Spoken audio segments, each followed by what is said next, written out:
Mr. President, Mr. Prime Minister, Mr. Speaker, esteemed members of the Knesset and cherished citizens of Israel, we gather on a day of profound joy, of soaring hope, of renewed faith, and above all, a day to give our deepest thanks to the Almighty God of Abraham, Isaac, and Jacob.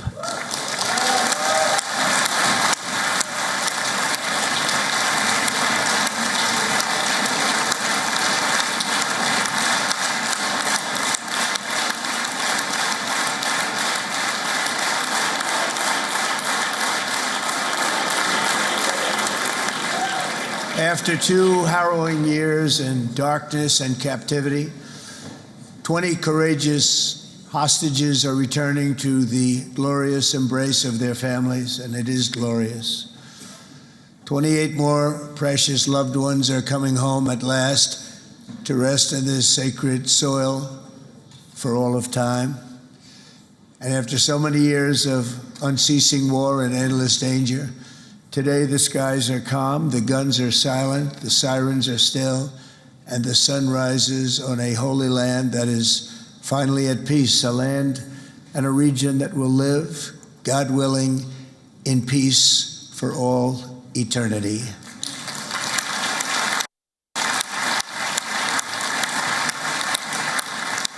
This is not only the end of a war, this is the end of an age of terror and death, and the beginning of the age of faith and hope and of God. It's the start of a grand concord and lasting harmony for Israel and all the nations of what will soon be a truly magnificent region. I believe that so strongly. This is the historic dawn of a new Middle East. I want to express my gratitude to a man of exceptional courage and patriotism, whose partnership did so much to make this momentous day possible. You know who I'm talking about. There's only one, Prime Minister Benjamin Netanyahu. Bibi, please stand up.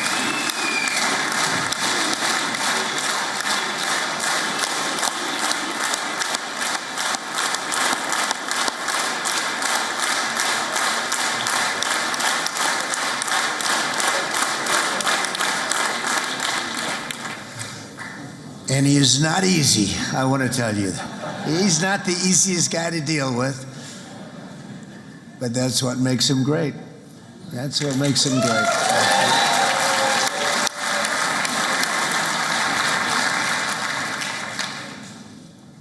Thank you very much, baby.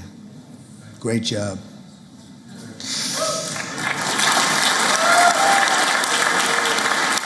And let me also convey my tremendous appreciation for all of the nations of the Arab and Muslim world that came together to press Hamas to set the hostages free and to send them home. We had a lot of help. We had a lot of help from a lot of people that you wouldn't suspect, and I want to thank them very much for that. It's an incredible triumph for Israel and the world to have all of these nations working together as partners in peace. And it's pretty unusual for you to see that, but it happened in this case. This was a very unusual point in time, a brilliant point in time. Generations from now, this will be remembered as the moment that everything began to change, and change very much for the better. Like the USA right now, it will be the golden age of Israel and the golden age of the Middle East. It's going to work together. I'd like to thank several great American patriots for their invaluable help in getting something done that almost everyone thought was absolutely impossible. We were wasting our time. So many people said, "You're just wasting your time." But we weren't, because we had talented people working with us, and we had people that loved your country, and frankly, people that loved the region. They loved the Middle East. I want to thank my friend Steve Witkoff.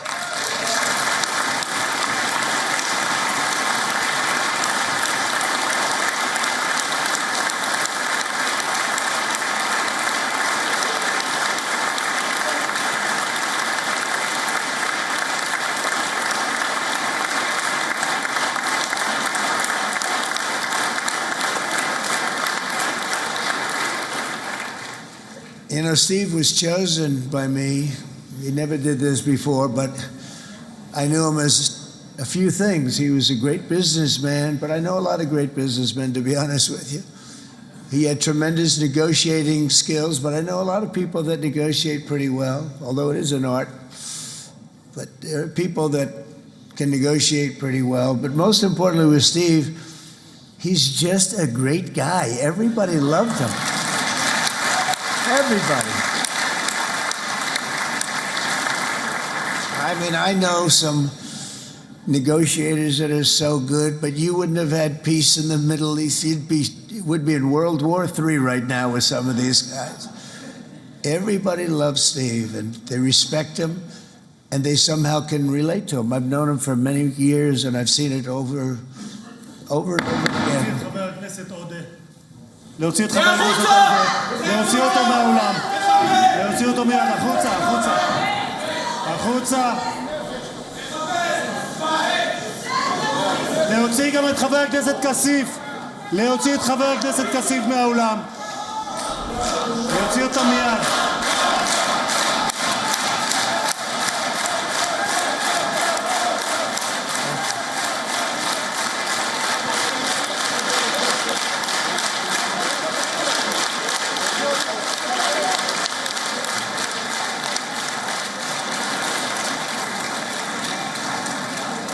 Sorry for that, Mr. President. Thank you. Please.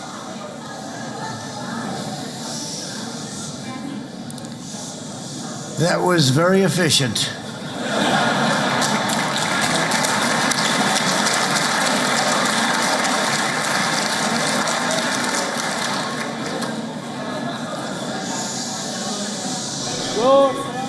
So back to Steve. He's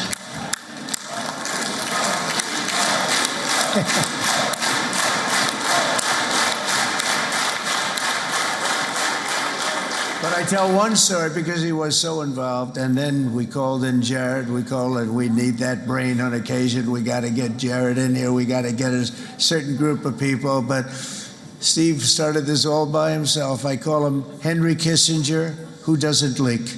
Okay? Henry is a big leaker. He leaked. Steve doesn't leak. Steve just wants to get the job done. He wants to do what's right. But I'll give you just a quick story because, as you know, he's working on the war with Russia and Ukraine, a war that would have never happened if I were president. A shame. 7,000 young soldiers a week are being killed. More than that this last week. It's a shame. It should have never happened. But it did happen, and we won the race, and I took over this horrible war that's been raging, and I thought it would be easily settled. I thought it was a hell of a lot easier than doing what we just did very successfully with Israel and a lot of other people.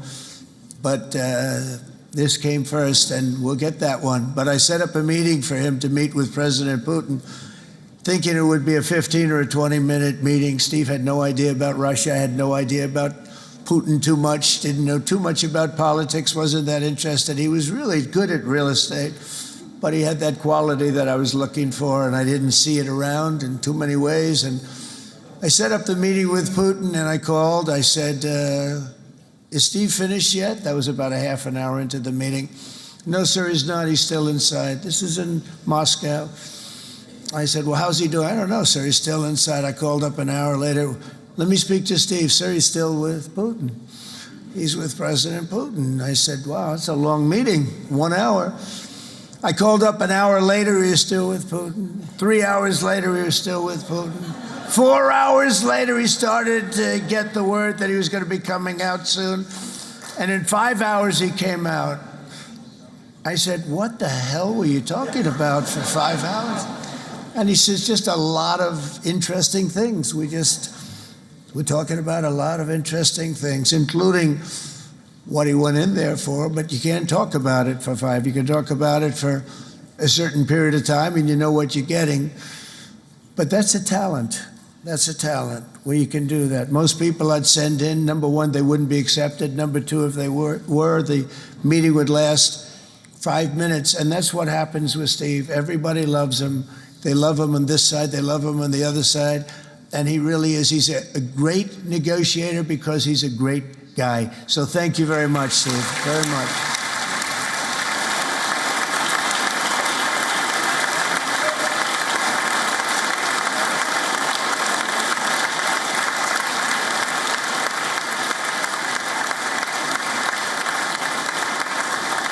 And let me also give a very special thanks to someone who truly loves Israel. In fact, loves it so much that my daughter converted. My daughter converted. I didn't know this was going to happen. And Ivanka's here.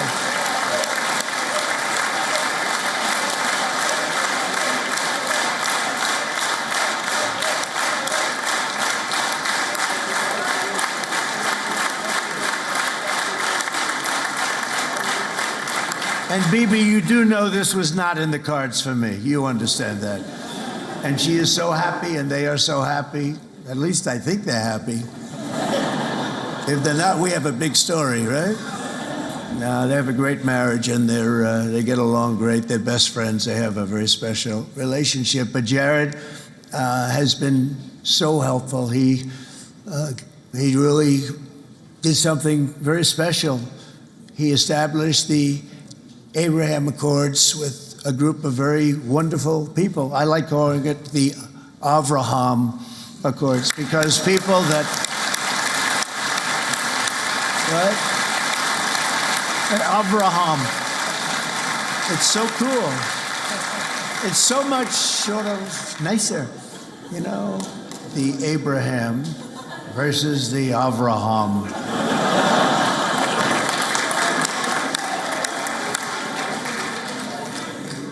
I just don't want to sound too sanctimonious when I do it, so, you know, I sort of split it up. This way we keep everybody happy.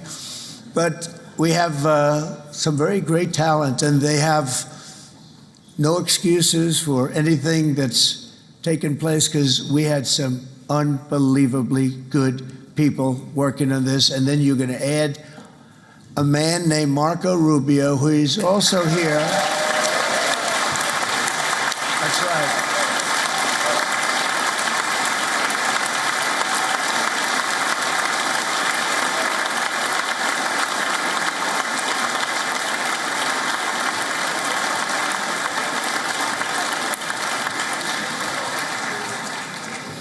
And I have a prediction that Marco will go down, I mean this, as the greatest Secretary of State in the history of the United States. I believe that. I believe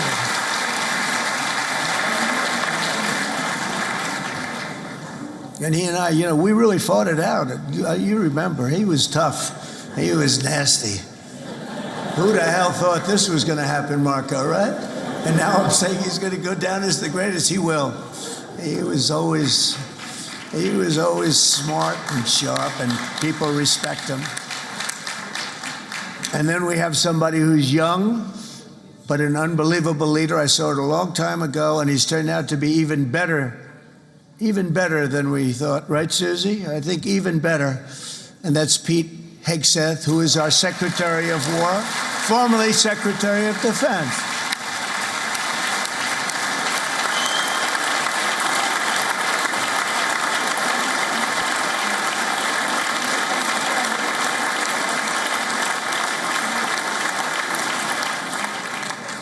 And as you know, we decisively won World War I. We decisively won World War II decisively. And everything in between and everything before it, we won everything. And then they had the brilliant idea of changing the name from war, you know, it was war, to defense. And with that went a certain thinking. And we fought in a very politically correct way after that. We always had the strongest military, and now we have a stronger military than we've ever had before. Because of my first term, I've totally rebuilt the military, every aspect of it. But we have, if you think, we settled 8 wars in 8 months. I'm now including this one, by the way, if that's okay. They may say, well, that was quick, Because yesterday I was saying 7, but now I can say 8. The hostages are back. The hostages are back.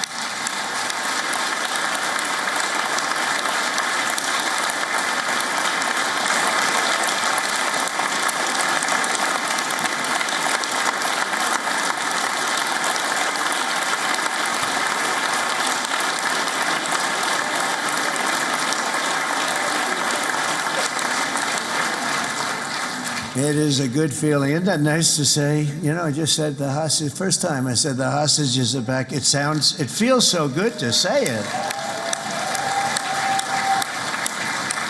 But when you settle 8 wars in 8 months, that means you don't like war. Everyone thought I was going to be brutal. In fact, I remember Hillary Clinton during a debate, she said, look at him, he's going to go into war with everybody. And actually, she said, he's got a personality that's all about war. No, and my personality actually is all about stopping wars. And it seems to work. It seems to work. But it also means this name change in our attitude that we're not going to go into a war. But if we do, we're going to win that war like nobody has ever won a war before. We will not be politically correct, but we're not going to be there. And I think, you know, as you mentioned, Bibi, before, peace through strength. And that's what it's all about. The United States has the greatest and most powerful military in the, right now, history of the world. I can tell you we have weapons that nobody's ever dreamt of. I only hope we never have to use them. I rebuilt the military. I was proud to do it, but some of the things I hated to do. I hated certain of the weapons because the level of power is so enormous. It's so dangerous, so bad.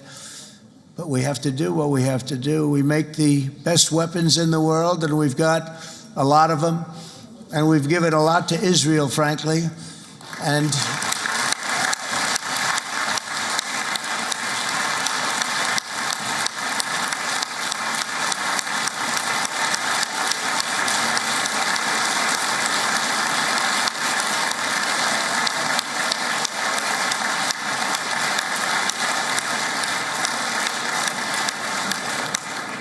I mean, Bibi would call me so many times, can you get me this weapon, that weapon, that weapon? Some of them I never heard of, Bibi, and I made them. But we'd get them here, wouldn't we? And they are the best. They are the best. But you used them well. It also takes people that know how to use them. And you obviously used them very well. But so many that Israel became strong and powerful, which ultimately led to peace. That's what led to peace.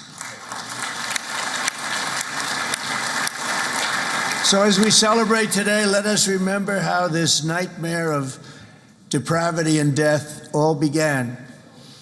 2 years ago, on the eve of the Simchat Torah holiday, thousands of innocent Israeli civilians were attacked by terrorists, and one of the most evil and heinous desecrations of innocent life the world has ever seen, the worst slaughter of Jews since the Holocaust. The cruelty of October 7th struck to the core of humanity itself. Nobody could believe what they were witnessing.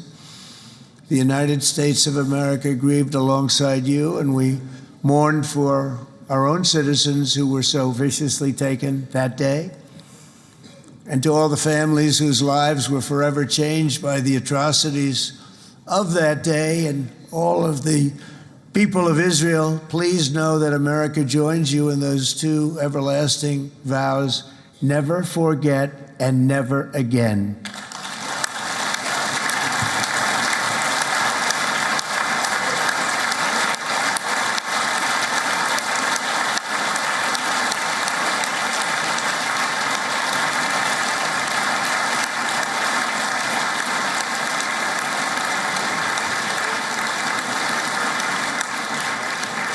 From October 7th until this week, Israel has been a nation at war, enduring burdens that only a proud and faithful people could withstand. It was a very tough period of time. For so many families across this land, it has been years since you've known a single day of true peace. But now at last, not only for Israelis, but also for Palestinians and for many others. The long and painful nightmare is finally over. And as the dust settles, the smoke fades, the debris is removed, and the ashes cleaned from the air, the day that breaks on a region transformed, and a beautiful and much brighter future appears suddenly within your reach. This is now a very exciting time for Israel and for the entire Middle East, because all across the Middle East, the forces of chaos, terror, and ruin that have plagued the region for decades now stand weakened, isolated, and totally defeated. A new coalition of proud and responsible nations is emerging, and because of us, the enemies of all civilization are in retreat. Thanks to the bravery and incredible skill of the Israeli Defense Forces in Operation Rising Lion,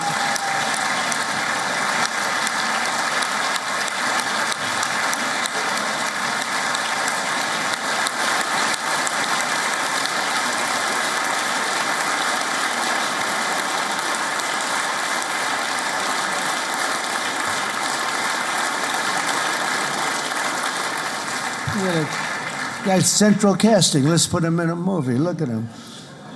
Great job. And my people loved working with you. Loved it. They worked so well together.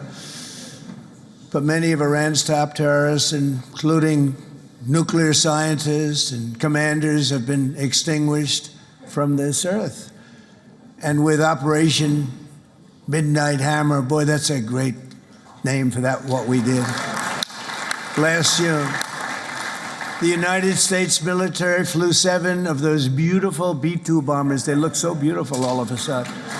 They were always, I thought they were pretty planes. I had no idea they could do what they did. In fact, we just ordered 28 more of them. A little updated version. We ordered a whole pile of them. And almost 100 other planes went with them, including fighter jets. And we had 52 tankers, big, beautiful, brand new tankers that were loading them up 4 or 5 times. They've traveled 37 hours back and forth, think of that. But we had tankers all over the sky for all the other planes. We had the F-22s, the F-35s, F-16s. We had a hell of a lot of planes.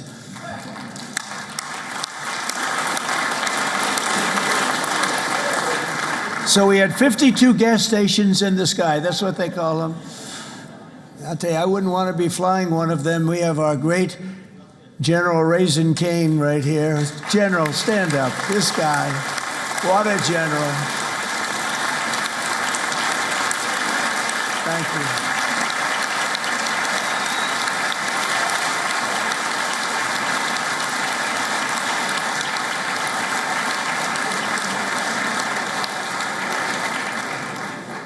I asked General Cain, I said, you know, we're having problems with ISIS, and I was in Washington, and I asked, how long would it take to defeat ISIS? And my Washington generals told me, 3, 4, maybe 5 years, sir.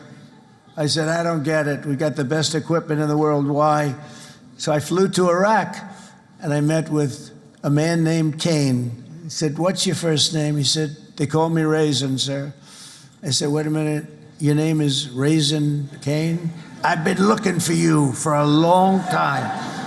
You gotta be kidding. So they told me 3, 4, 5 years to defeat ISIS. And I sit down with him and I say, why is it? I flew there in the dark of night. I landed, I'll never forget it. It was quite a trip. I'm glad I made it because I met him. I said, could I ask you, General? I come down. He said, with another general and a sergeant. Everybody was like central casting. They could go into a movie right now. Between him and you guys over here, we could get rich making movies, okay? And they got along so great. That's the beautiful thing, that your military and our military, BB, got along so great. But I was told by the television generals in Washington, we have the best equipment in the world. Why is it taking so long? And they said, 4 years. I said, so let me ask you, Raisin, how long would it take you to defeat ISIS? Sir, we can do it in 3 weeks, but you'll probably have some time left over. I said, you gotta be kidding. What the hell are you talking about? They said 4 years. I said, well, sir, look, it's not my place to say, but you're asking me the question. What you have to do is you hit them from the west, you hit them from the north, you hit them from the south, you hit them above, you hit them below. I said, so why didn't they do it? And he didn't want to speak badly of his superiors, which is hard to believe they were his superiors. It should have been the other way around a long time ago, because he's the one that did Operation Hammer. It was flawless. It was flawless. It was absolutely flawless. And I said, so you really think you can do it in 4 weeks? Yes, sir, 100%. You have to do it differently than they were doing it. They were using one base, and it was hundreds of miles away. And he says, we have all these portable bases all over the Middle East. And they didn't want to use them because they didn't want to offend the country where the portable, they wouldn't have even known what the hell the planes were going up, right? They wouldn't have known, but he said, no, they didn't want to defend anybody, offend anybody, and but we can do it in 4 weeks. I said, you sure about that? I'm going to call you back. I'll call you back on Monday. I'm going back to Washington. But you think 4 weeks? Yes, sir, I think we can do it in 4 weeks. We'll have time left over. So I call him on Monday. I say, you think you can do it? 4 weeks. I said, go ahead and do it. He did it. I'll tell you, he did it in 4 weeks, less than 4 weeks. So, General, stand up, please. Again, this is a real general. This is not a television general. He doesn't want to go on television.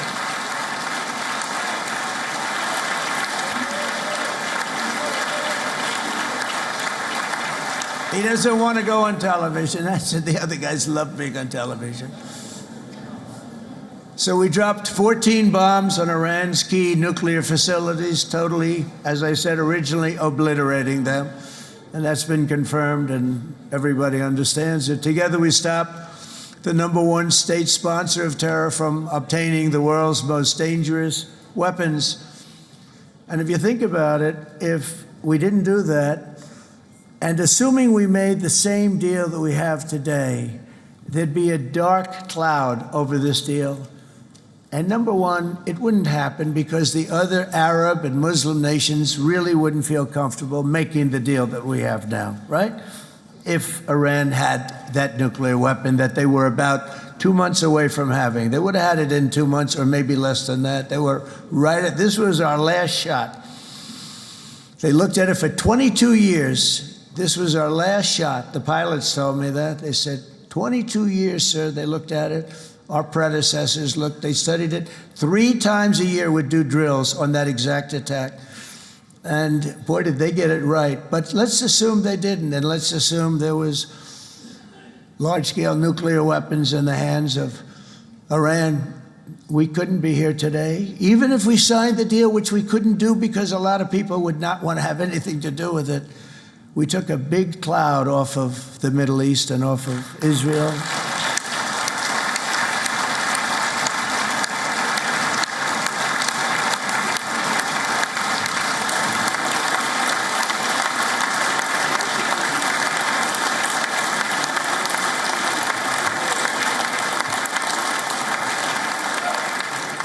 And it was my honor to help. But isn't it true, though, that can you imagine the same, let's assume, Bibi, the same documents, we had everything the same, but you had somebody out there that was, in the opinion of everybody, all-powerful in the Middle East. They took a big hit, didn't they? Didn't they take a big hit? Boy, oh boy. They got hit from one side, from the other. And you know, it would be great if we could make a peace deal with them. And I think that's maybe, would you be happy with that? Wouldn't it be nice, I think? Because I think they want to. I think they're tired. Somebody said, sir, they're starting their nuclear program again. I said, let me tell you something. They're not starting anything. They want to survive. The last thing they want to do is start digging holes again in mountains that just got blown up and start. They're not doing this. They want to survive, okay? But I think we have a chance. Steve, you, and I think Jared, come on, I'll call you back for another one. We always bring Jared when we want to get that deal closed. We bring Jared, but Steve, you and Jared and the General and Pete and Marco, you'll get that deal done easy. I think that'll be easy. But first we have to get Russia done. We got to get that one done. If you don't mind, Steve, let's focus on Russia first, all right? We'll get it done. In Lebanon, the dagger of Hezbollah, long aimed at Israel's throat, has been totally shattered. My administration is actively supporting the new president of Lebanon in his mission to permanently disarm Hezbollah's terror brigades. He's doing very well. And build a thriving state at peace with its neighbors. And you're very much in favor of that, I know. And good things are happening there, really good things. And with this week's ceasefire, we've achieved the most challenging breakthrough of them all. The most challenging breakthrough maybe ever. I mean, I've never seen anything like it. I've been involved in a lot of success. I have never seen anything like what's going on today all over the world. People are dancing in the streets, not just in Israel. They're dancing in the streets of countries that would have never danced in the street about what's happening today. They're dancing in those streets. So this long and difficult war has now ended. You know, some people say 3,000 years, some people say 500 years, whatever it is. It's the granddaddy of them all. And in an unprecedented achievement, virtually the entire region has endorsed the plan that Gaza will be immediately demilitarized, that Hamas will be disarmed, and Israel's security will no longer be threatened in any way, shape, or form.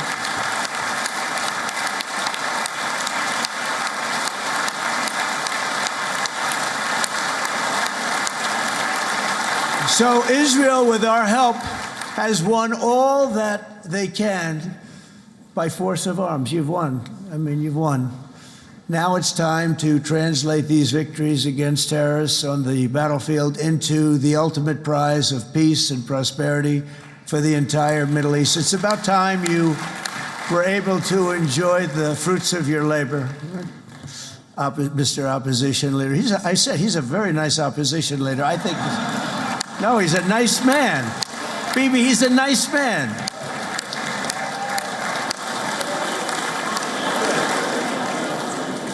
He knows what he's doing, right?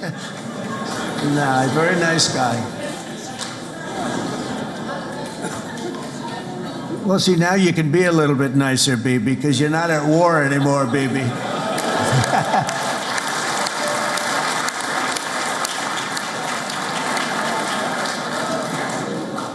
But only by embracing the opportunities of this moment can we achieve our goal of ensuring that the horrors of recent years will never happen again. You don't want to have to go through this again. 8 years ago, I came to this region on a very special first trip abroad as the President of the United States. I came here very early at your request.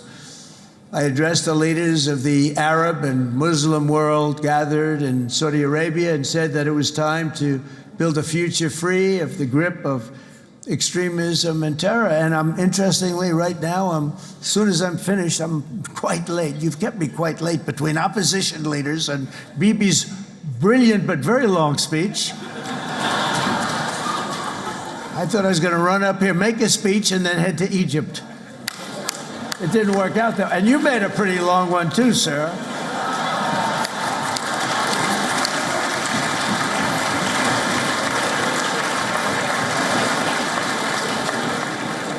But I liked what you all said. It could be worse. Supposing on top of it, I didn't like what you said. That would be no good, Ron, would it? Ron, you did a great job, by the way, Ron.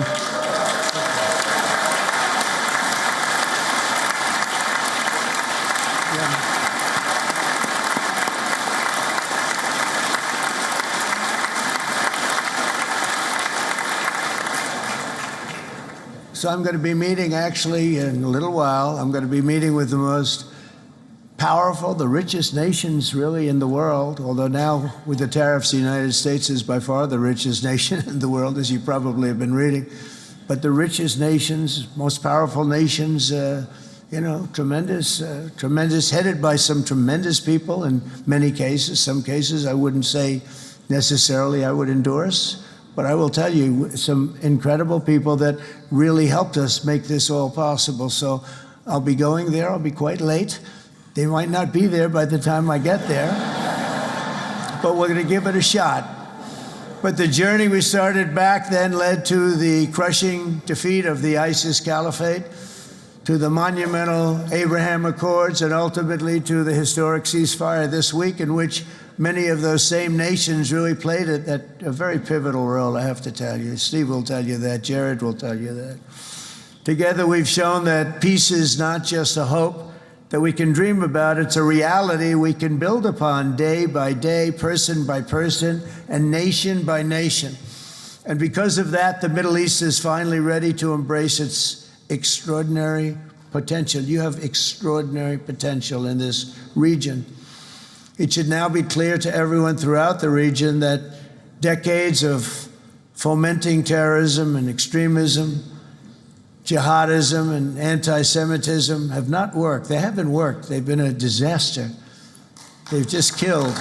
They've killed. They've backfired completely and totally. They've just totally backfired. Everything that you thought, take it, worst case, it's turned out to be worse than that. They have not worked. From Gaza to Iran, those bitter hatreds have delivered nothing but misery, suffering, failure, and death. They've served not to weaken Israel, but to annihilate the very forces that did the most to foment this hatred. And it's really, I mean, everybody that's tried it has become irrelevant. Meanwhile, we've seen those nations that set aside their differences, reached across ancient divides, and pursued engagement are now among the most successful in the region. They're getting along with Israel, and they're doing great. And I can tell you the 4 nations that joined the Abraham Accords early on, and you'd all be doing me a favor, and I'm going to be saying this in a little while to some other friends, would love you all to, is this right, Jared? Join up in the Abraham Accords. We have to join up and get together. You can have that whole thing filled out. We had a very weak administration, worst president in the history of our country by far. And Barack Obama was not far behind, by the way.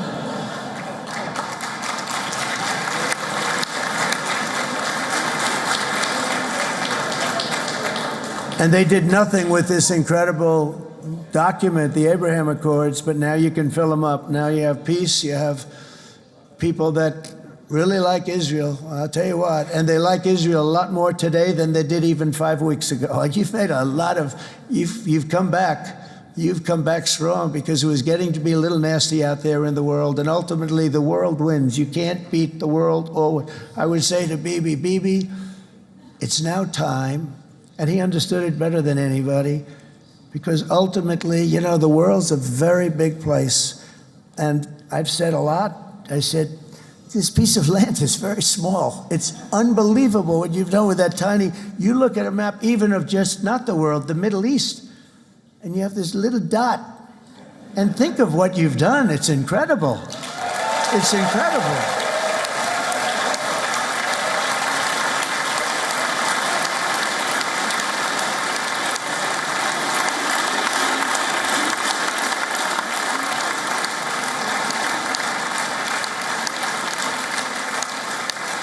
But the world is loving Israel again. And I said to Bibi, you know, the world is big and it's strong.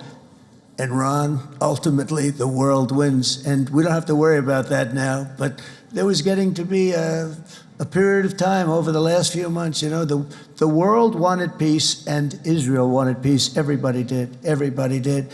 And what a victory it's been, right? What a victory it's been. If you would have gone on for 3, 4 more years, keep fighting, it was getting bad. It was getting heated. The timing of this is brilliant. And I said, Bibi, you're going to be remembered for this far more than if you kept this thing going, kill. it would not be the same. And I just want to congratulate you for having the courage to say, that's it, we've won, and now let's enjoy our lives and let's rebuild Israel and make it stronger and bigger and better than it's ever been before. You're going to do that. Took a lot of guts. And the choice for Palestinians could not be more clear. This is their chance to turn forever from the path of terror and violence. It's been extreme, to exile the wicked forces of hate that are in their midst. And I think that's going to happen. I've met some people over the last couple of months that want to see it happen very much. And after tremendous pain and death and hardship, now is the time to concentrate on building their people up instead of trying to tear Israel down. We don't want that to happen again. And the total focus of Gazans must be on restoring the fundamentals of stability, safety, dignity, and economic development so they can finally have the better life that their children really do deserve after all these decades of horror. I intend to be a partner in this effort in the sense that we're going to help and we're going to do something that became unbelievably popular. Everybody wants to be on it. It's called the Board of Peace, okay? How about that? Is that a beautiful name? Like a board of peace.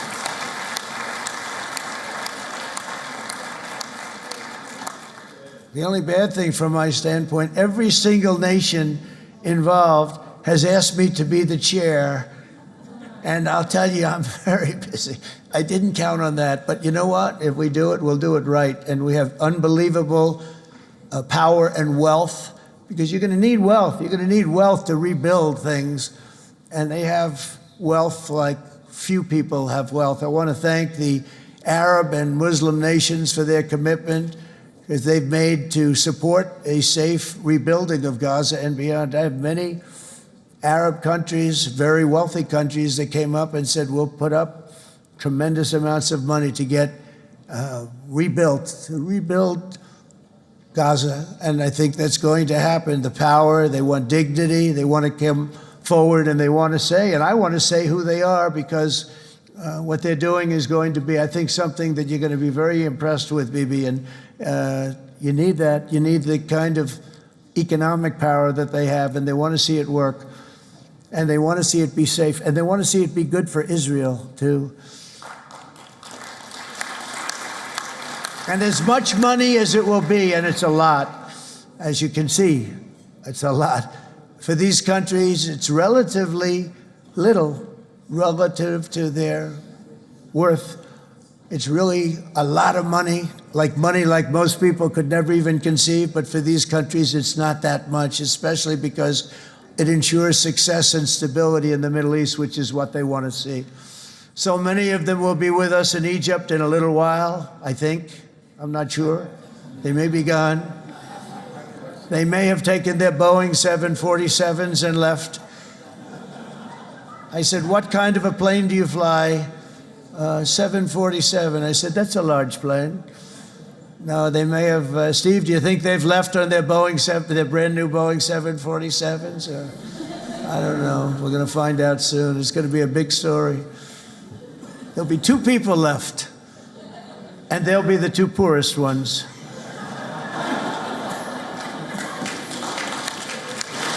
But it will be the wealthiest and most powerful group of nations. So the group that we have assembled, that's waiting for us, is the wealthiest and most powerful group ever assembled at one time. There has never been a group like this. And they're only looking for good. They want good. They're going to do good. And as those commitments are made, I'm going to let the world know who's doing it, because they really deserve to get the credit. And some of them probably won't want the credit, but they deserve it. It's more obvious than ever that the productive and responsible nations of this region should not be enemies or adversaries. You should be partners and eventually even friends, and that's what's going to happen. I know it. Together you can stand against the forces of chaos. Yeah, you go ahead. That's an important point.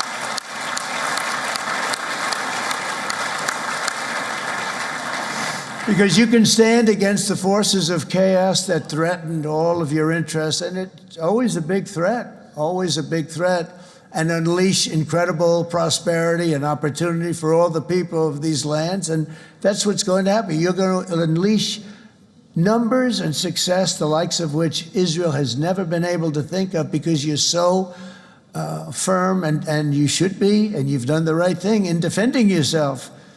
You're not going to have to worry so much about it. You've won, and now you can build, and you can do things that you never even thought possible. When you put that genius into doing something else, it's going to be something it's going to be a miracle. The miracle in the desert, it's going to be amazing. And it already is in a true sense.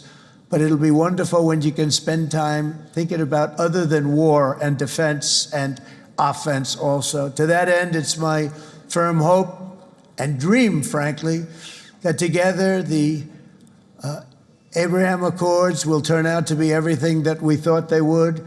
Those 4 countries were very, very brave in doing it. They did it at a very early point, and every single one of them benefits unbelievably financially. And if you noticed, even in this bad period that we just went through, they all remained a member of the Abraham Accords. They've done unbelievably well. And you know who you are, and I want to thank you. And they've stayed because of loyalty, but they've also stayed because it was really good business. They've made a lot of money being members, and you're going to all, I hope that every one of the countries that we're seeking, Jared, I hope they join quickly.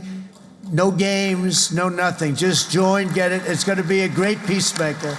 It's really going to bring it together beyond anybody's wildest dream. So instead of building fortresses to keep enemies at bay, the nations of this region should be building infrastructure to weave your commerce closer together, because you've got to compete with the big world out there in commerce now. It's a different kind of competition. Instead of making weapons and missiles, the wealth of this region should flow to schools and medicine, industry, and frankly, the new hot thing, artificial intelligence. It's a lot of intelligence you're going to have to be thrown off to pay back these sums of money that they're doing. But that's really the hot one. And I might say that the United States, a year ago, was a dead country. I say it to people. I heard it first from the King of Saudi Arabia. I then heard it from UAE. I heard it from Qatar. I heard it from many other countries. A year ago, the United States of America was a dead country. Now it's the hottest country anywhere in the world. It is the hottest. There's no question about it.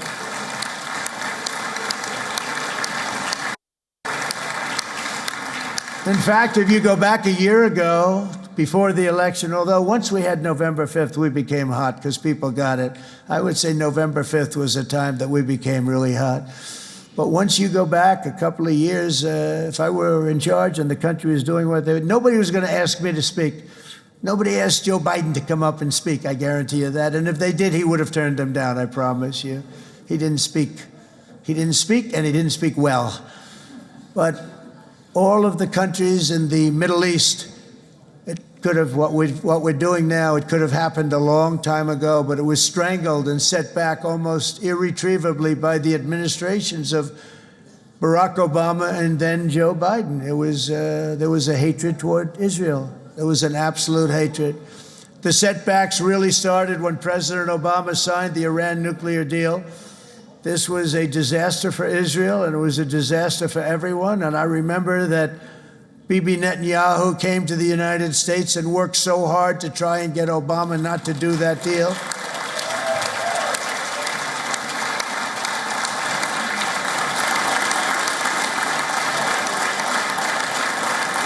He worked so hard. But it was like talking to a wall. I remember him telling me it was like talking to a wall. They wanted to go with Iran. They chose Iran, frankly, over a lot of other good nations, but specifically Israel.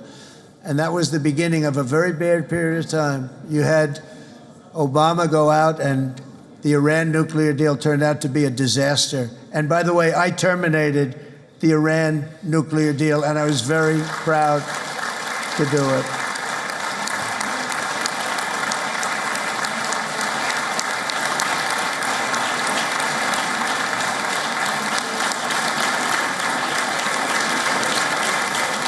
Yet even to Iran, whose regime has inflicted so much death on the Middle East, the hand of friendship and cooperation is open. I'm telling you, they want to make a deal. That's all I do in my life. I make deals. I'm good at it. I've always been good at it. And I know when they want. Even if they said, we don't want to make a deal, I can tell you they want to make a deal. All right, they do. They want to make a deal, and we're going to see if we can do something, because this is crazy what's happening, and we're not going to have this anymore.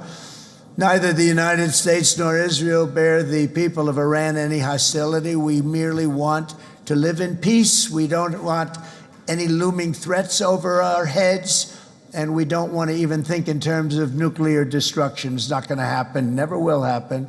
There's nothing that would do more good for this part of the world than for Iran's leaders to renounce terror, stop threatening their neighbors, quit funding their militant proxies, and finally recognize Israel's right to existence. They have to do that. They have to do that. And to Iran, and as you know, this is not said out of weakness. There's no weakness.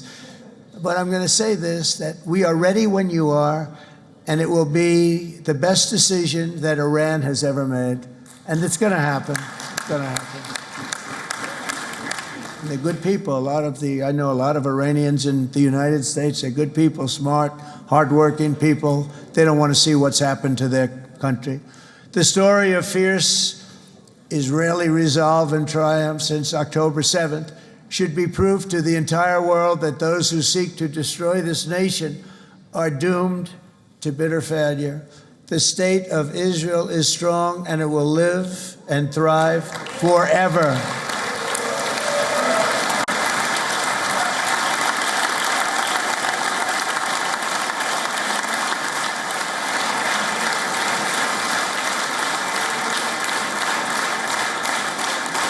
And that is why Israel will always remain a vital ally of the United States of America. Israelis share our values, field one of the world's most powerful militaries. You really do. You have an amazing, what a job you've done. And have one of the most innovative economies on earth. Those are just a few of the reasons why I'm proud to be the best friend that Israel has ever had. And they all say it in the White House. They all say it. I guess it's true because everybody says it, baby. You said it today. Thank you. But as president, I terminated the disastrous Iran nuclear deal, and ultimately I terminated Iran's nuclear program with things called B-2 bombers. It was swift, and it was accurate, and it was a military beauty.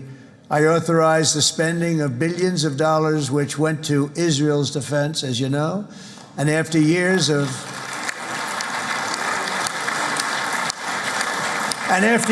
broken promises from many other American presidents, you know that, they kept promising. I never understood it until I got there. There was a lot of pressure put on these presidents. It was put on me too, but I didn't yield to the pressure. But every president for decades said, we're going to do it. The difference is I kept my promise and officially recognized the capital of Israel and moved the American embassy to Jerusalem.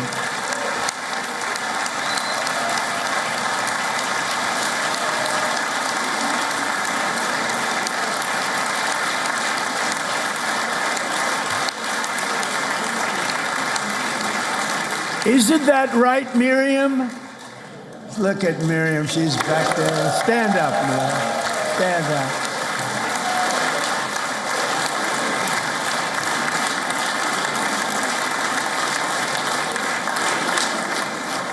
Miriam and Sheldon would come into the office. They'd call me.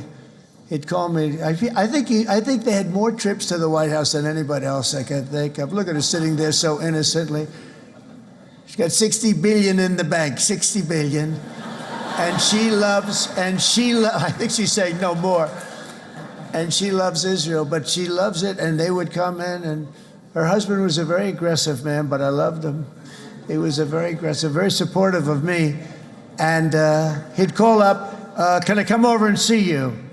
I say, Sheldon, I'm the president of the United States. It doesn't work that way. He'd come in, and we would do. But they were very responsible for so much, including getting me thinking about Golan Heights, which is probably one of the greatest things to ever happen to Israel.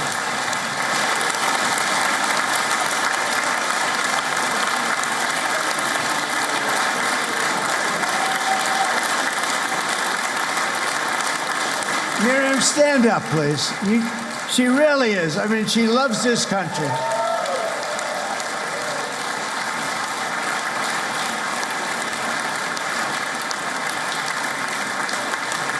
She loves this country. Her and her husband are so incredible. We miss him so dearly. But I actually asked her, I'm going to get her in trouble with this, but I actually asked her once, I said, so Miriam, I know you love Israel. What do you love more, the United States or Israel? She refused to answer. That might mean Israel, I must tell you.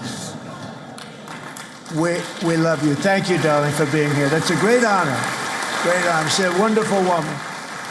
She is a great woman. I've always stood for the people of this community, and I always will. I'll always be with you. I'm always going to be with you. I guess maybe something could happen to change my mind. Somebody that's really stupid gets into office and wants to do really bad things, but that's about it. We don't think we're going to have that happen. I hope we're not going to have that happen. And this man is a good man right here. These two men are good men right here.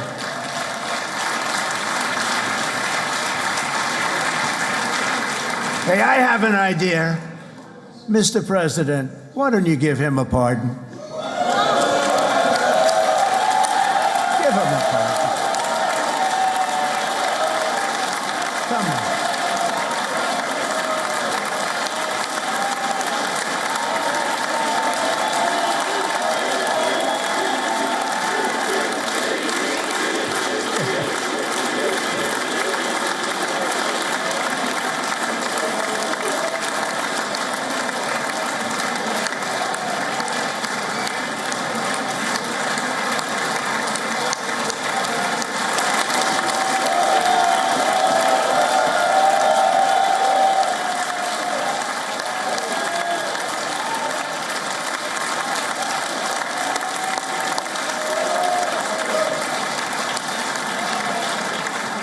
By the way, that was not in the speech, as you probably know. But I happen to like this gentleman right over here, and it just seems to make so much sense. You know, whether we like it or not, this has been one of the greatest wartime presidents. This has been one of the greatest wartime presidents. And cigars and champagne, who the hell cares about that?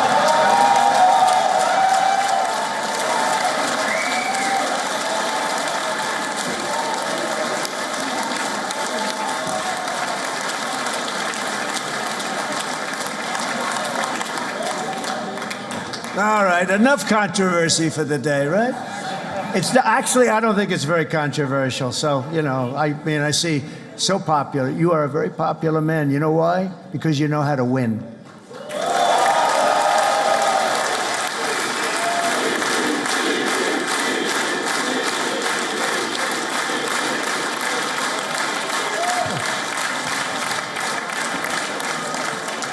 Over the past 2 years, I've met many of the families of the Israelis taken hostage and those that were taken hostage. Unbelievable. I've looked into their eyes. I've seen the worst nightmares of their suffering, but I've also seen something else, the beautiful love of the people, the love of people, frankly, that hold things together, the love that gives you the courage to carry on through thousands of years of persecution and repression and to emerge with the heart of David. It's the heart of David. It's that love that's defeated the enemies of civilization, built this incredible country and this unbelievable economy, and forged one of the great democracies of the world. That is why it's a true honor to stand here today and address this assembly in your ancient and eternal now capital, Jerusalem. I'm proud to have helped in that regard. This city and this nation stand as living proof that a much brighter future for this entire region is truly within our grasp. For thousands of years, Jerusalem has been a home to Christians, Jews, Muslims, and people of all ethnicities and creeds. This is the holy center of the world's three great Abrahamic faiths. I like that too. Adorned, it's the first time I've seen that word in a while. Adorned with their sacred sites and alive with their pilgrims and visitors from every corner of the globe. But here between the Western Wall, the Temple Mount, and the hill called Calvary, people of every faith and background live, work, pray, serve, and raise their families side by side, and they do it with love. This example is just one of the modern miracles that Israel has given to the world. And just in closing, the leaders in this chamber know better than anyone else the challenges of this harmony, and it's been easily won. No, it hasn't. It has not been. It's been so tough, but it has been, some say, a miracle. What you've done is a miracle. Look at your size. Look at your chances when it all started. And you know, if you think about it, you are safer today, stronger today, and more respected today than at any time in the history of Israel. Think of it. People used to say it wouldn't exist. They don't say that anymore, do they? Yet if safety, security, and coexistence can thrive here in the winding alleys and ancient paths of Jerusalem, then surely peace and respect can flourish among the nations of the broader Middle East. The God who once dwelled among his people in this city still calls us, in the words of Scripture, the turn from evil and do good, to seek peace and pursue it. So he still whispers truth into the hills and knolls and valleys of his magnificent creation, and he still writes hope into the hearts of his children all over the world. And that is why even after 3,000 years of pain and conflict, the people of Israel have never given up from the threats of Zionism, from all sorts of threats. You want the promise of Zion. You want the promise of success and hope and love and God. And the people of America have never lost faith in the promise of a great and blessed future for all of us. From the very first day that modern Israel was founded, we have stood together through thick and thin of setbacks, and through victory and defeat, through glory and heartache. We have built industries together. We have made discoveries together. We have confronted evil together, and we have waged war together. And perhaps most beautifully of all, we have made peace together. And this week, against all odds, we have done the impossible and brought our hostages home.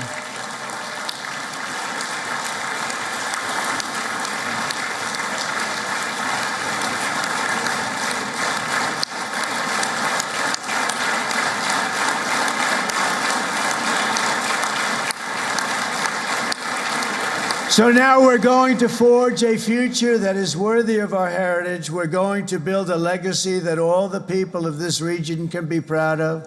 New bonds of friendship, cooperation, and commerce will join Tel Aviv to Dubai, Haifa to Beirut, Jerusalem to Damascus, and from Israel to Egypt, from Saudi Arabia to Qatar, from India to Pakistan, from Indonesia to Iraq, from Syria to Bahrain, Turkey to Jordan, the United Arab Emirates to Oman, and Armenia to Azerbaijan, another war that I just settled.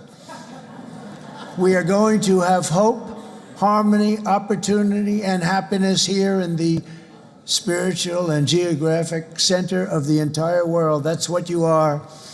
Israel, America, and all of the nations of the Middle East will soon be safer, stronger, greater, and more prosperous than ever before.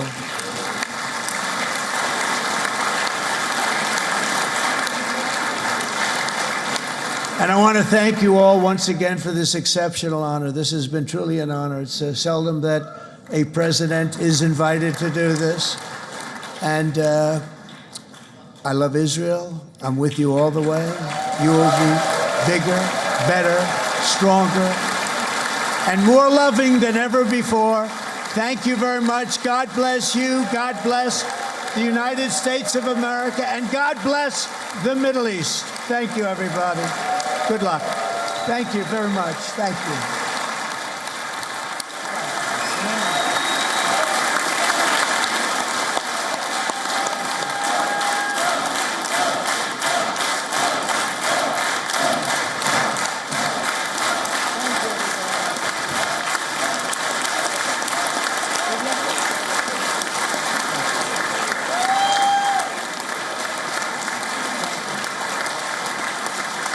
Right, that was US President Donald Trump addressing the Israeli Knesset. Lots of big moments from that speech, very many key takeaways where he addressed the US economy, he addressed the war with Iran, talking about how they had completely eliminated Iran's nuclear program. And of course, towards the end of his speech, he also did ask the president to pardon Netanyahu, and saying that corruption charges aren't a very big thing. The Israeli Prime Minister, his parliamentary allies welcomed his words, erupting in cheers and clapping. There were chants of Bibi as well. He continued his speech in Knesset by urging Israeli President Isaac Herzog to pardon Netanyahu, who is facing corruption charges. Let me quote here, he said, "Cigars and champagnes, I mean, who cares about it?" Well, that was one of the big moments of his speech. He also expressed openness to future negotiations with Iran. He criticized former presidents, as he seldom does, for signing the Iran nuclear deal, saying that I am the one who cancelled that deal and I'm very proud of it. Trump's words. He also went on to praise the Israeli Prime Minister, saying that he is the best wartime president. And he also spoke about the Israeli military, also referring to Miriam and Sheldon Adelson, who he says love this country so much. Also talking about how, of course, just reinforcing what Netanyahu had said earlier, that Trump is the best friend that Israel has ever had. He said that I terminated the Iran nuclear deal and I was very proud of it. However, I do know that they do want to make a deal, even if they say they do not. However, that's all I do. I make deals and I know that they want a deal. He also praised Netanyahu for what he called having the courage to end the war in Gaza. He also expressed hope for a peace deal with Iran. And of course, there was a brief interruption there as well. In addition to Ayman Odeh, another member of the Israeli parliament, Ofer Kasef, was removed from the Knesset after they interrupted Trump's speech. He also mentioned how Hezbollah's threat to Israel has been dismantled completely, along with saying that the Iran nuclear program had been dismantled, how he had terminated the nuclear program in Iran, saying that they still do want a deal, even if they say they do not, and they are going to figure out how to figure that out as well. He just said that we merely want to live in peace. We just don't want any threat looming over us. Israel will always be a vital ally of the United States. And then he went on to praise the military. Also speaking of the promise of Zion, that is something that he mentioned in his speech as well, saying that Israel will be bigger, better and stronger. Other important point there.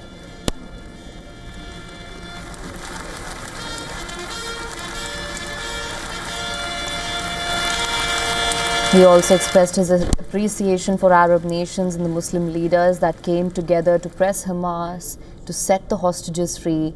He spoke about how he had a lot of help, a lot of people that you wouldn't suspect, and I want to thank them very much for that. It's an incredible triumph for Israel and the world to have all of these nations working together as partners in peace. However, as I mentioned earlier, his speech was briefly interrupted in the Knesset as security officials dragged people out of the parliament and snatched away their banners that they were carrying as well.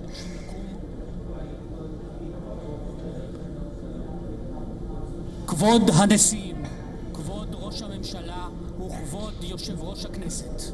Trump claims that this was a diplomatic victory with Gaza peace deal. However, we do know that he is now going to head to Egypt for the Gaza peace summit as well. Lots of big moments from Trump's speech, and we're going to give you a full brief of that as well again.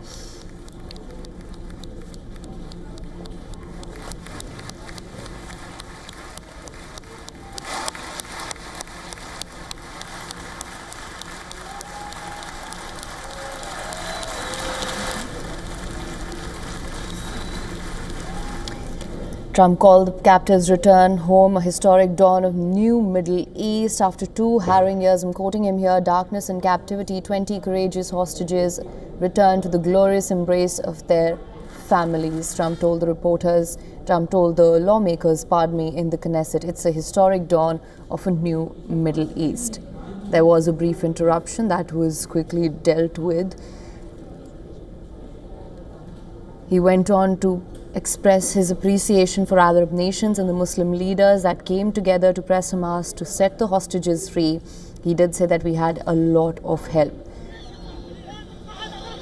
These are the live visuals that we're getting from Khan Yunis, as you can see on your screens right now.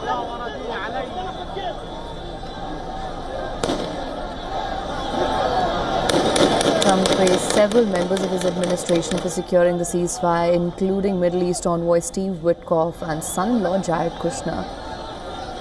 He also spoke about Lebanon. The dagger of Hezbollah aimed at Israel has been totally shattered, he said. My administration is actively supporting the new president of Lebanon and his mission to permanently disarm Hezbollah's brigades. He's doing very well. He's also expressed hope for a peace deal with Iran. He said that it would be great if peace could be made with Iran, adding that the Iranian people want to survive and they very much do want a deal, even if they deny so. He then went on to praise Netanyahu for stopping the war. He hailed Netanyahu for what he called having the courage to end the war in Gaza.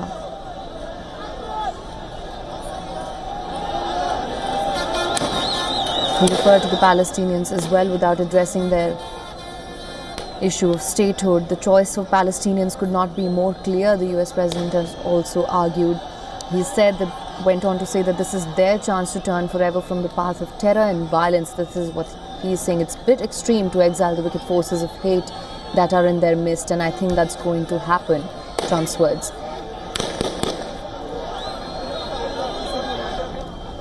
Again, of course, there was a lot of talk about the Iran nuclear deal as well, to which he said that I am the one who terminated the nuclear deal and I was very proud of it, and I do know that they want to make a deal, and I'm very good at making deals.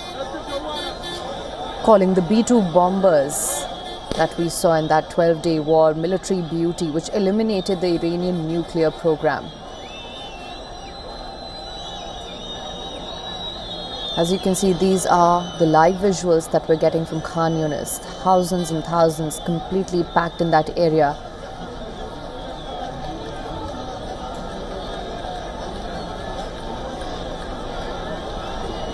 Chants and cheers, as you can hear the crowds there.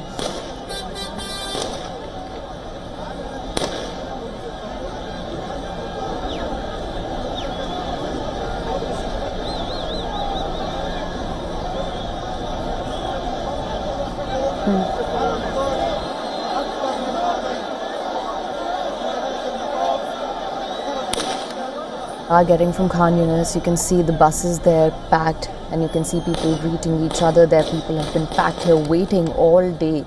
These similar visuals you saw on the other side of the border as well, where all of the people were completely packed in Tel Aviv's Hostages Square. Well, these are the visuals, and we are going to continue to keep getting you all the updated numbers, all of the updates and all of the developments that are coming in from West Asia. With that, we're going to call it a short wrap on this edition of the News Bulletin. However, don't go anywhere. Our continuous coverage from West Asia will continue. Stay tuned.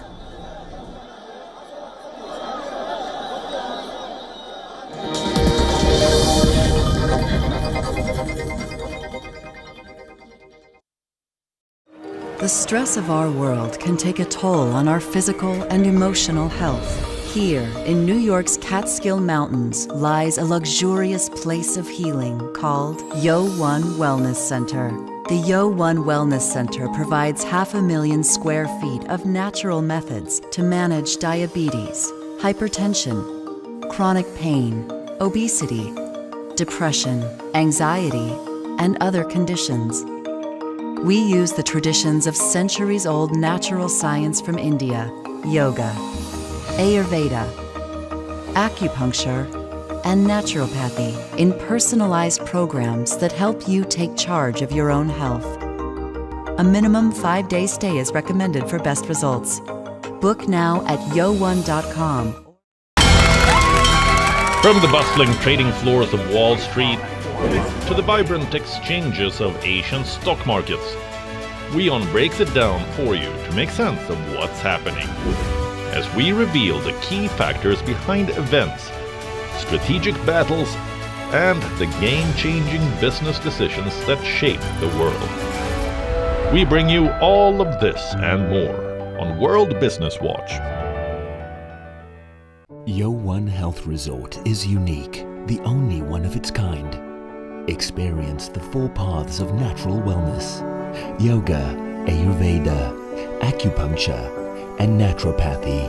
Each uniquely customized program improves the whole person to make every person whole. Come to WION Health Resort. Make your reservation at yowon.com. WION, India's global voice, the channel that brings you the biggest stories from across the world through India's lens. Now available in more than 190 countries worldwide, because we believe that the world is one. Watch us in Africa, Europe, USA and Canada, South America, Asia Pacific, Middle East and North African regions. Also available on these digital platforms across the world. WION. World is one.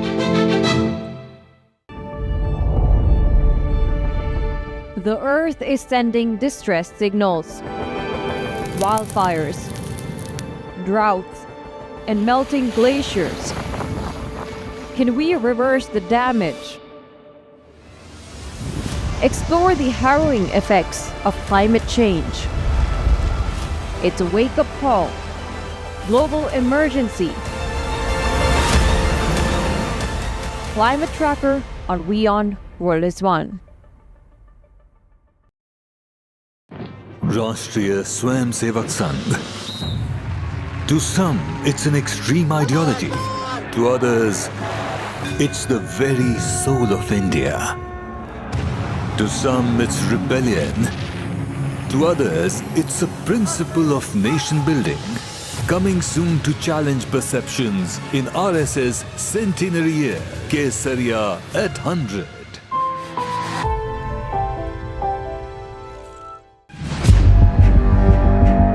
Where darkness hides behind every corner. Where the truth is stranger than fiction. A show that dives deep into the stories which shock and mystify. Unsolved murders. Psychopaths who defy explanation. International war crimes. And millions swindled in financial fraud. The victims, the accused, and the sinister plot. Prime Crime is your front row seat to darkness.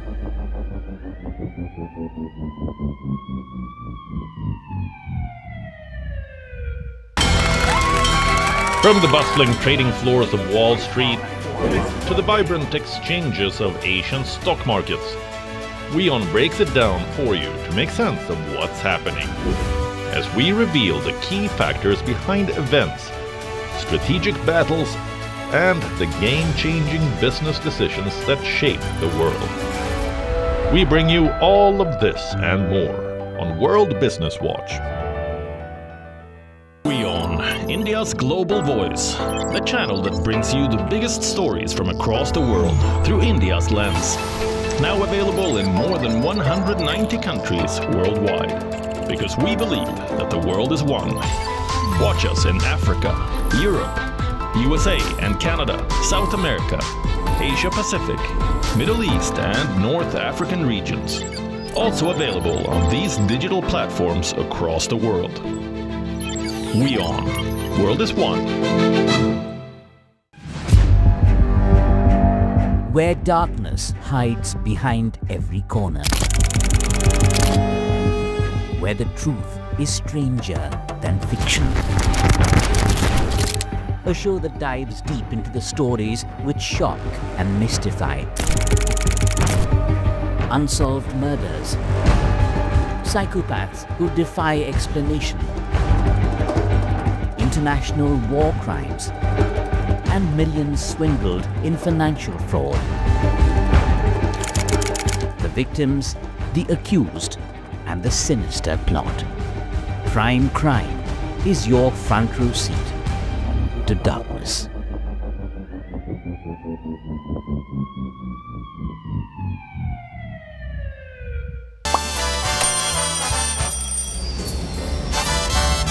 Vielleicht nur als Imposant.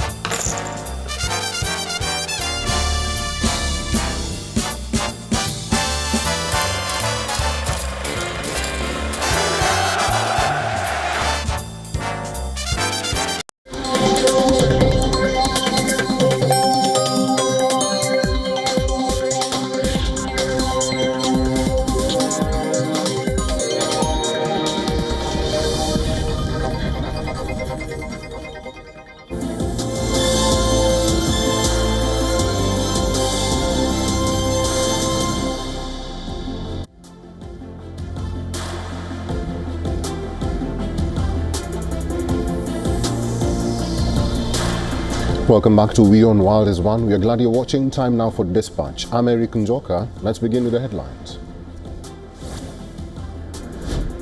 It's the start of a grand concord and lasting harmony for Israel and all the nations of what will soon be a truly magnificent region. This is the historic dawn of a new Middle East.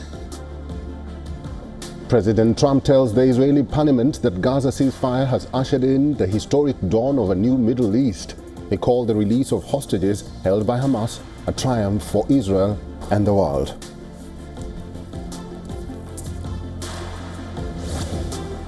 Thank you for helping bring our hostages home. Thank you for supporting Israel's march to victory.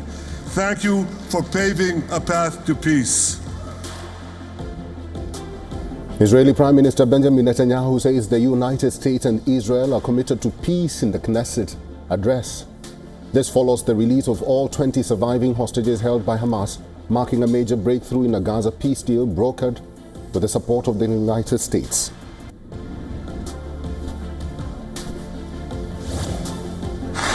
The Middle East is our home. We are here to stay. Our story did not end in the Bible. It began there. Israeli opposition leader Yair Lapid sends out clear message to neighbors, says Israel is here to stay, Middle East is our home, dismisses genocide in Gaza.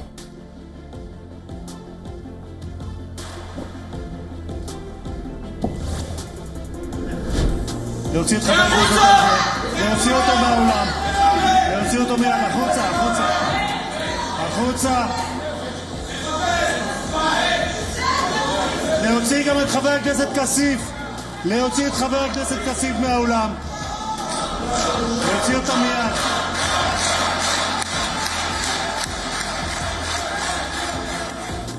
President Trump heckled by left-wing Israeli Knesset member during his speech. This is Trump's team gets rapturous applause at the Israeli Knesset.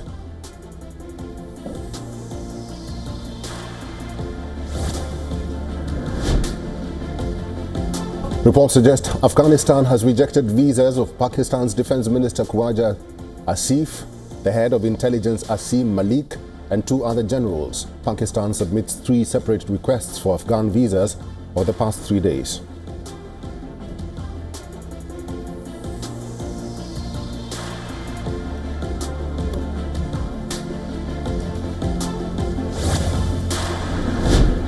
At least 20 people injured after 2 trains collided in eastern Slovakia. There are no reports of deaths immediately. A helicopter and ambulance have been rushed to the site.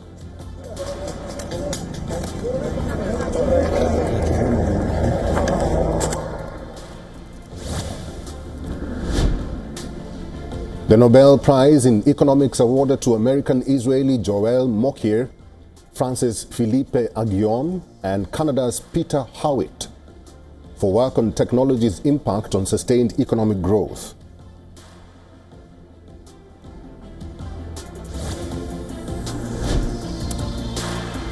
And gold prices ease after surging to new all-time high on Monday, reaching $4,096 an ounce amid global currency instability and rising geopolitical tensions.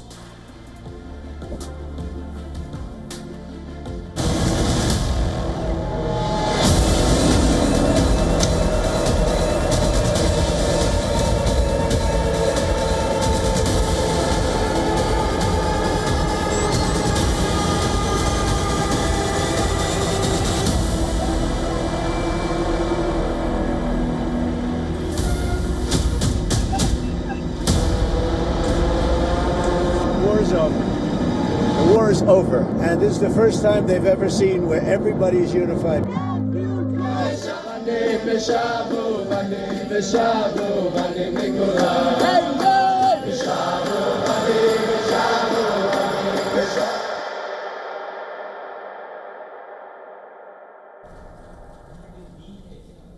US President Donald Trump has declared a historic dawn of the new Middle East. This as he and his team received rapturous applause at Israeli Knesset ahead of signing of Gaza peace deal in Egypt.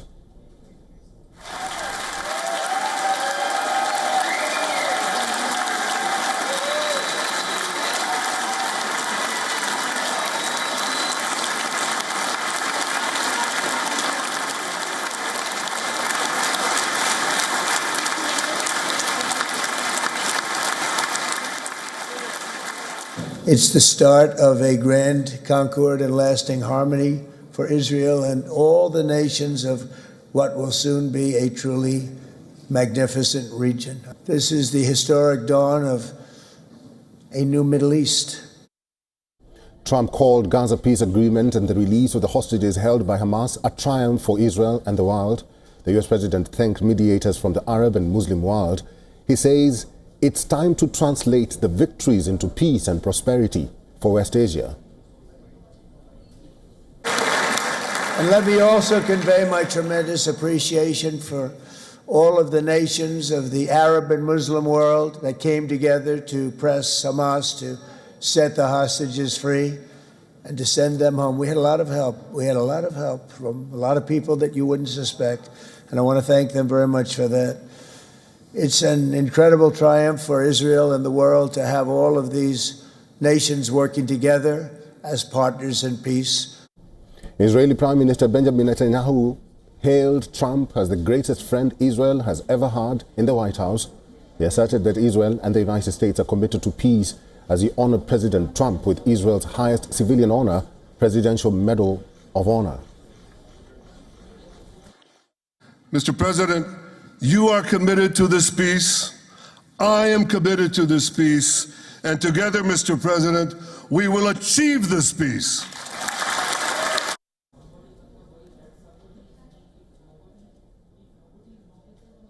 Israel's leader of opposition, Yair Lapid, lauded President Trump for saving millions from the horrors of war, calling Trump the president of peace. He stated that what US president has done is unimaginable. Lapid said that not awarding Trump the Nobel Peace Prize is a grave mistake by the committee. When you were elected, you declared that you would be the president of peace. You have kept your word.